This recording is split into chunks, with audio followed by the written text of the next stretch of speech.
What up, y'all? Happy Clips Day. As y'all know, Clips dropped a new project. Let God sort them out. I'm still processing the entire album. I only listened to it like, 10 or 15 times. I had to holler at y'all real quick to address the Riesling slander on the album. My favorite track on the joint is Mike Tyson Blow to the Face. Definitely a standout joint on the project.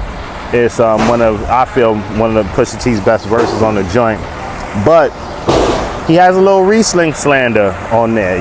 He says, niggas measly, cheap as Riesling, believe me, I can tell cause your bitches look needy. And yes, most definitely you can find some very, very economical Rieslings.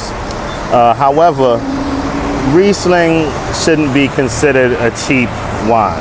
When I came up in the auction world, we were selling things like Egon Mueller for $20,000 and better. You know what I'm saying? Right now you can find some Egon Muellers going for like 20 grand. Keller G-Max going for like 2 grand a bottle, like easy. And even still, there's plenty of tiers in between that. And secondly, I also think it's important to note that price does not dictate how good your wine's going to be. Price does not necessarily dictate quality. The sweet spot for good wine is between $15 to $45.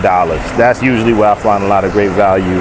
So it doesn't all have to be $2,000 and $20,000 like the Egon Mueller or the Keller. It can be something a little more in your day-to-day budget. But the album is fire. This is no Pusha T slander by any means. I just needed to elaborate on his point about Riesling. Enjoy the album.